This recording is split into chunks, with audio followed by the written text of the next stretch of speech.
માતાજી ગુરુદેવના વચનામૃતમાં આવે છે કે સર્વજ્ઞને જેણે પોતાની કાર્યમાં સ્થાપ્યા તેને સર્વજ્ઞ થવાનો નિર્ણય આવી ગયો.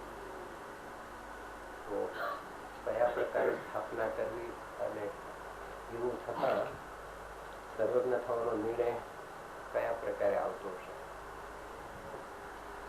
સર્વજ્ઞ છે, હું પોતે સર્વજ્ઞ સ્વભાવ છું, મારો સર્વજ્ઞ સ્વભાવ છે અને સર્વજ્ઞ થઈ શકાય છે પુરુષાર્થથી. એવો એને નિર્ણય કર્યો કે હું સર્વજ્ઞ સ્વભાવ નાયક છે. જે નાયક છે તેમાં જાણવાનું જ આવે, નહીં જાણવાનું આવે જ નહીં. મહાપુરુષ તો જણાતું નથી, પણ આત્મા સ્વયં જ્ઞાન સ્વભાવી છે. તો એ જ્ઞાન સ્વભાવી એવો હોવો જોઈએ કે જેમાં જ્ઞાનની મર્યાદા ન આવે, પણ એ પૂર્ણ જાણે એવો એનો સ્વભાવ છે. અને એવો સ્વભાવ હોવો જ જોઈએ, એવો કે પૂર્ણ જાણે એવો આત્મા સર્વજ્ઞ સ્વભાવી છે. અને એ સર્વજ્ઞતા થઈ શકાય એમ એને સ્વભાવનો નિર્ણય આવ્યો, સર્વજ્ઞ સ્વભાવનો નિર્ણય આવ્યો અને પુરુષાર્થ કરવાથી થઈ શકે છે એમ બધું નિર્ણય એને આવી ગયું છે. અંદરમાં જે આત્મામાં સર્વજ્ઞને સ્થાપ્યા એને એવા સર્વજ્ઞ જગતમાં છે. એવા પુરુષાર્થ કરનારાને આત્માનો સ્વભાવ પણ સર્વજ્ઞ સ્વભાવી છે. એવા નિર્ણયમાં એને બધું આવી જાય છે. પોતાનો આત્મા સર્વજ્ઞ સ્વભાવી છે એ નિર્ણય જેને થાય છે એ પોતાના અંતરમાં સર્વજ્ઞને સ્થાપે છે. હા, તે જ સ્થાપે છે સર્વજ્ઞને. હું સર્વજ્ઞ સ્વભાવી છું, મારો આત્મા સર્વજ્ઞ સ્વભાવે છે. તે જ પોતાના આત્મામાં સર્વજ્ઞને સ્થાપે છે. અને એવું છે તેને સર્વજ્ઞ થવાનો નિર્ણય આવી ગયો, જેને પોતાની પર્યાયમાં આ રીતે પોતાનું સર્વજ્ઞ સ્વરૂપ જાણીને નક્કી કર્યું, એને હું સર્વજ્ઞ થવાનો એ નિર્ણય પણ સાથે જ આવી જાય. એ નિર્ણય સાથે આવી જાય છે. આત્મા સર્વજ્ઞ સ્વભાવ છે એવા આત્માનો જેને આશ્રય લીધો અને આ આશ્રય લેવાથી અને આશ્રયમાં દ્રઢતા કરવાથી એ જાતનો પુરુષાર્થ જારી રાખવાથી સર્વજ્ઞ થવાનું છું એમ આવી જાય છે. તો એ વાત હું સર્વજ્ઞ છું એ વિચારપૂર્વક નક્કી કરે, ત્યાર પછી એની રુચિ વધતા વધતા એને પાકો દ્રઢ નિર્ણય થાય અને ત્યાર પછી નિર્વિકલ્પ થાય. બધાને માટે એક સરખું લાગુ પડે કે એને સર્વજ્ઞ થવાનો નિર્ણય આવી જાય. જે આ રીતે પોતાની પર્યાયમાં હું સર્વજ્ઞ છું એવી સ્થાપના કરે, એને હું સર્વજ્ઞ થઈશ અથવા હું સર્વજ્ઞ થવાનો એવો નિર્ણય પણ એની સાથે જ એને આવી જાય. યથાર્થ નિર્ણય કરે એને બધો નિર્ણય આવી જાય છે. હું સર્વજ્ઞ સ્વભાવ છું અને હું સર્વજ્ઞ સ્વભાવે થઈશ. એ બધો જેને યથાર્થ નિર્ણય આવે છે, વિચારપૂર્વક નો નિર્ણય એને વિચારથી નિર્ણય કરે છે. પણ દ્રવ્યનો આશ્રય લઈને નિર્ણય કરે છે, એમાં એને બધો નિર્ણય આવી જાય છે એ દ્રઢતામાં. અને એ દ્રઢતાના જોરે, નિર્વિકલ્પણી દ્રઢતાના જોરે થાય છે.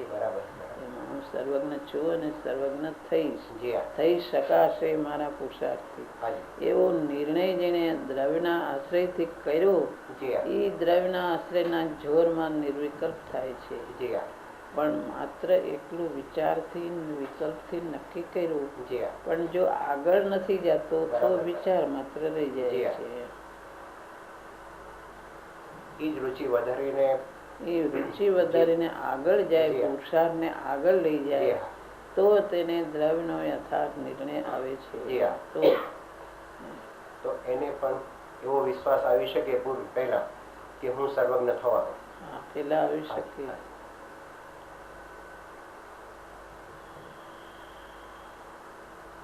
દ્રવ્યનો આશ્રય લેતો આવી શકે.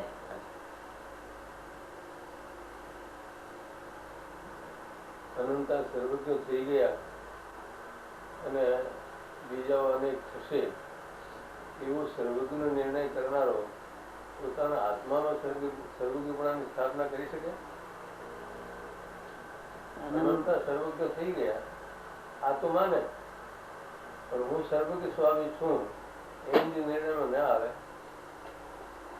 અનંતા સર્વજ્ઞ થઈ ગયા અને હું સર્વજ્ઞ સ્વભાવ છું એવો જેને નિર્ણય નથી આવતો તે અનંતા સર્વજ્ઞ થઈ ગયા એમ નિર્ણય કરે, પણ એ નિર્ણય એને યથાર્થપણું લાગુ ન પડે. હું સર્વજ્ઞ સ્વભાવે છું એવો નિર્ણય આવે તો એની સાથે અનંતા સર્વજ્ઞ થઈ ગયા એવો નિર્ણય એનો યથાર્થ ઓલો વ્યવહાર નિર્ણય છે. ભગવાન થઈ ગયા, અનંતા તીર્થંકરો થઈ ગયા એમ નિર્ણય કરે છે એ માત્ર શુભ ભાવથી વિચારથી નક્કી કરે છે. એ નિર્ણય એનો એવો વ્યવહાર નિર્ણય છે.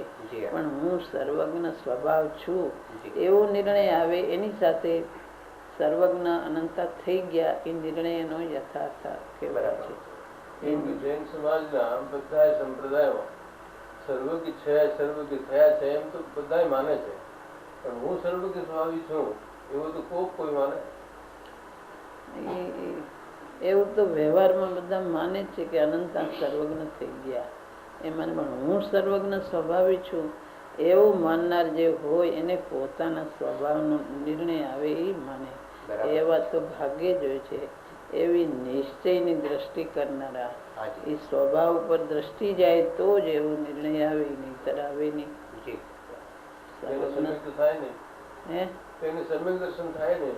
એને ન થાય. હું સર્વજ્ઞ સ્વભાવી છું એવો નિર્ણય જેને નથી આવતો એને સમ્યક દર્શન થતું નથી. જે ભગવાનને ઓળખે તે પોતાને ઓળખે તો એને સમ્યક દર્શન થાય, અને પોતાને ઓળખે તે ભગવાનને ઓળખે છે. પણ ભગવાનને ઓળખે વ્યવહાર માત્રથી, પણ ભગવાનનું સ્વરૂપ એવું મારું સ્વરૂપ એમ ઓળખે નહીં. તો એવી રીતે વ્યવહારથી ભગવાનને ઘણી વાર ઓળખા. શુભ ભાવથી ભગવાન છે, સર્વજ્ઞ બધું જાણે છે એમ શુભ ભાવથી વિચારોથી નક્કી કર્યું, સ્થૂળ વિચારથી નક્કી કર્યું, એમાં સમ્યક દર્શન નથી આવતું. એવું તો જીવે ઘણી વાર કર્યું છે. જૈન તો છે, પોતાને જૈન તો માને છે, જૈન માને છે, પણ અંતરમાં સમ્યક દર્શન થતું નથી. જૈન માને છે તો એને માત્ર હું જૈન છું, મને સમ્યક દર્શન એવું વ્યવહારથી માની લે છે. માનવા માત્રથી થતું નથી, અંતરની પરિણતિ હોય તો થાય છે.